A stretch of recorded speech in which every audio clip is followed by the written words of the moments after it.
Hello and welcome to the Daily Bites. Today is July 15th, episode number 53.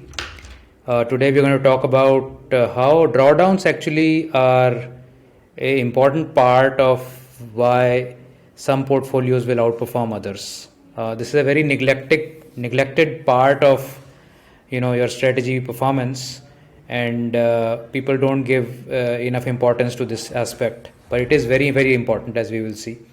So let's first look at the markets. The IT index was flying today, along with some banks and metal stocks, and there is some softness in public sector enterprise, along with some auto stocks and PSU banks also as well. Largely, the major part of the market has been muted for the last week and as well as for the last month. Although Nifty is hitting a new high, and the 15,900 mark that was tested 5 or 6 times earlier but was broken today. And tomorrow, being the weekly close, will be very important if we can hold this and go further up. In terms of the indices, most indices were up from quarter to 0.5%, but small caps were running again at plus 0.95%. In our weekend investing strategies, CNX 200, NNF 10, MI all cap, all were near plus 1%. NG 50 was doing well. The gold price is moving up.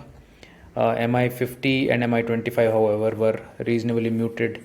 So there has been a churn in the stocks that are flying now. Most of the small caps that are flying are of micro cap or nano cap type of category, and most of the larger small caps are seemingly taking a breather. Overall, it's been a satisfactory last 1 week, and on the monthly scale as well, except MI NNF 10, which had a hit due to the Adani stocks. We have a negative 4.95 here, but otherwise, on a financial year basis, also there are 2 strategies which are now in 40% mark for the current financial year. So that's pretty good, given that we are just over 3 months into the financial year. So about the topic of the day, avoiding drawdowns is the key to success.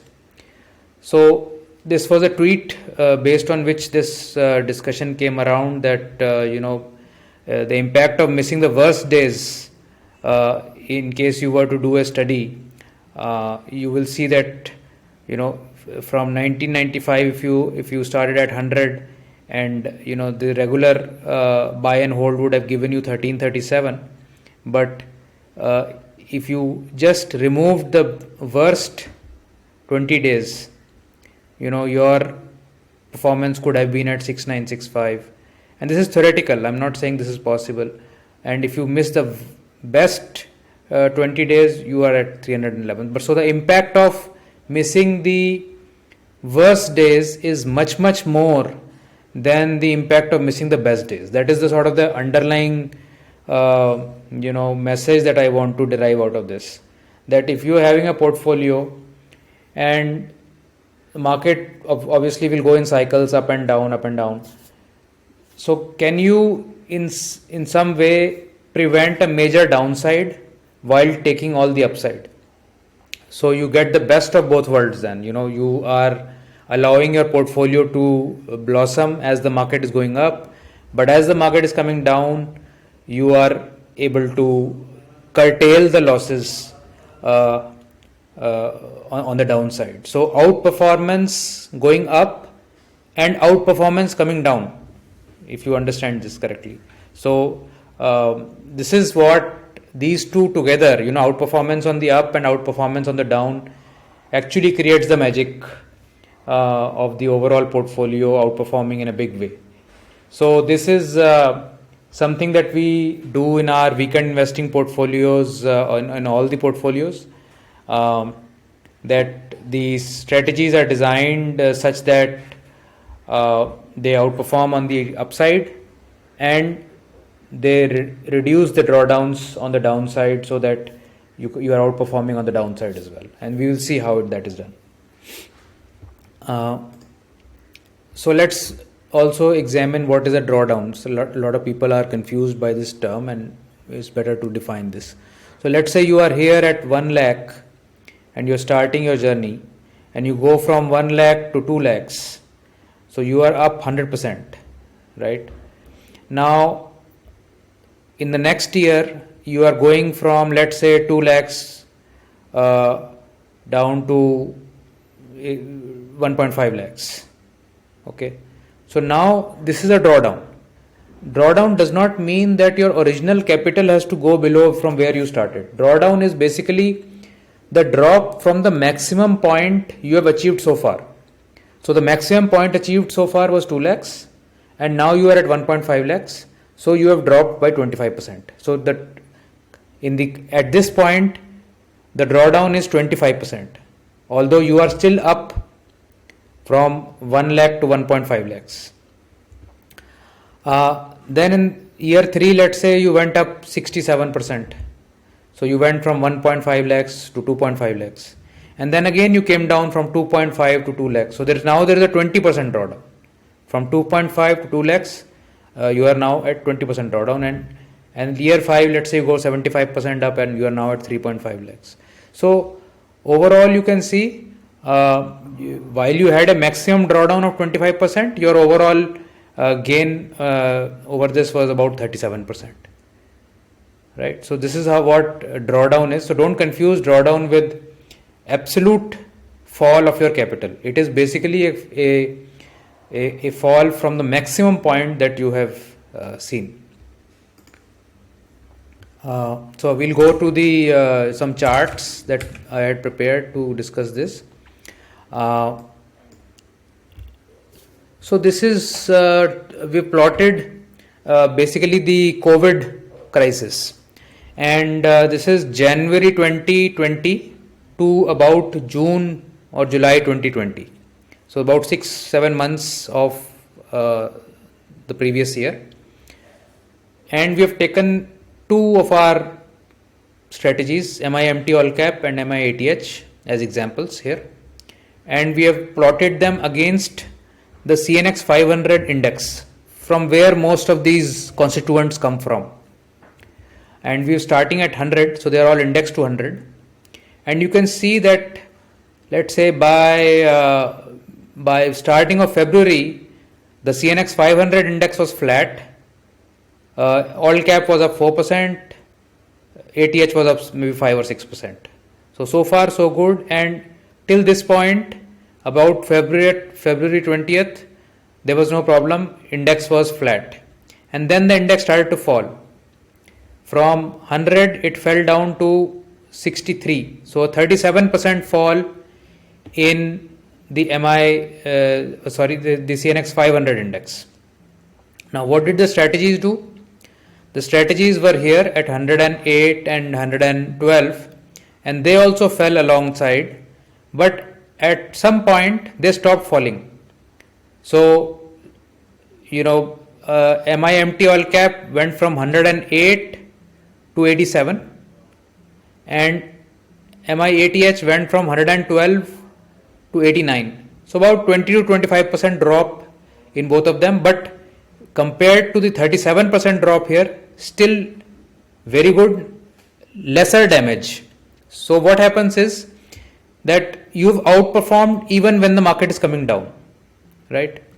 And now in the next 3-4 months, the CNX 500 could come back to 85 levels. So even after June, starting from 1st January, it was still down 15%. Whereas MIMT All Cap was at 101, so fully recovered, and MIATH was at 108 plus 8%. So you can see very clearly that the strategies, because they went into a shallower drawdown, were able to build back up very quickly. And I'll give you another example for the ease. Say you have 100 rupees, and you have a drawdown of 50%. So you come down to 50. Now let's say you pick some stocks which allow you to go up plus 100%. So from 50 you will go back to 100, right? Instead, if you allowed your strategy to go from 100 to 80, for instance, and at 80 you picked the same stocks which in the previous case you picked at 50, you will go from 80 to 160. So in the first case, you could only manage to go from 50 to 100, so flat from start. And in this case, you managed to go from 80 to 160, so 60% above from where you started. Can you see the difference? What kind of a enormous magical difference that happens because of lower drawdown. So, as I always say, do whatever, but don't allow deep losses. Deep losses are the primary reason why you will underperform, because it is very difficult to get out of deep losses. So you can also see it anecdotally. You fall into a pit, and if it's a shallow pit, you will just jump out of it. But if it's a deep hole, you will struggle to get out of it, right? So the life analogies fit very well even with the stock market references. This is another way of looking at it. So this is we plotted the cash allocation of MI25, MI30 and MI50 in the same period, January to June or July 2020. And we've tracked how the cash flow moved.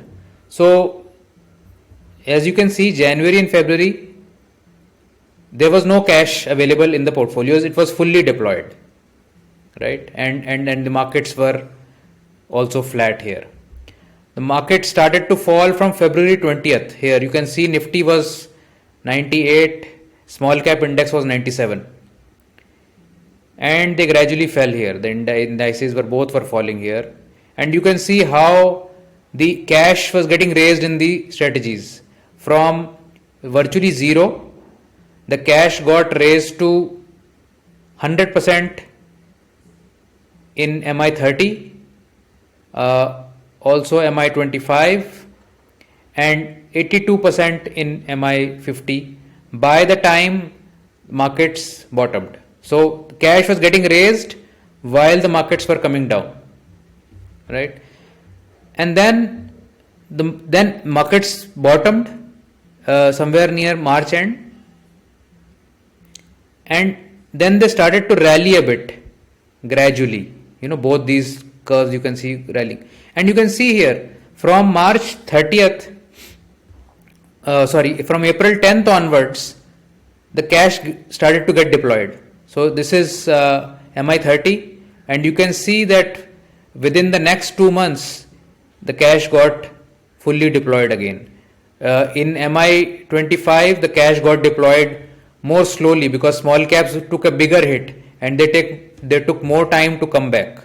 So you can see that the cash deployment happened slow, and in MI50 it never went to fully cash, but then it was gradually deploying, and it was the slowest deployment because each strategy has a different nature to it. And as the indices were moving up here, the cash was getting deployed, and you were able to avoid very deep drawdown on these portfolios, and that is why the results of weekend investing portfolios are the way they are in reference to the benchmarks. Now, these were all tactical allocation models. We have some rotational momentum models also, like NNF10, and several of the new products that will come will also be rotational in nature. There what happens is that we don't go into cash, but the models will automatically allocate the portfolio to the strongest of the index that you're following. So let's say NNF10 follows the Nifty Next 50 index. So it will always remain with the strongest 10 stocks of that basket, based on whatever the rate of change, etc. it tracks. So even when market come down, and if you go see the Nifty Next 50 record, I think it fell down by only 21% in March 2020. So while Nifty Next 50, I think fell down by 30 or 35%. So even there you can see, without going to cash also, the outperformance can happen by staying with the strongest part of the the group that you are following.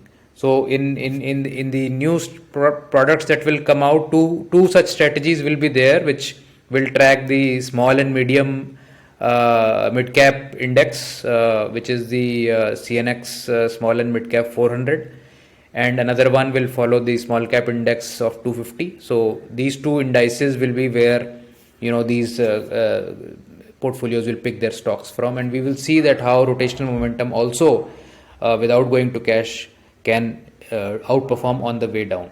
So this is all I had for the presentation today. Thank you very much for your nice comments that you keep sending me, and appreciation for the work done. I also congratulate my team for making such fantastic presentations and allowing me to interact with you with rich content. So I'll be seeing you in another video tomorrow. Tomorrow we have the Friday Ask Me Anything daily bite. So I'll put up the link tomorrow morning, and you can ask whichever or whatever questions you have, and I will try to answer all or most of them. Thank you. Bye. Have a good day.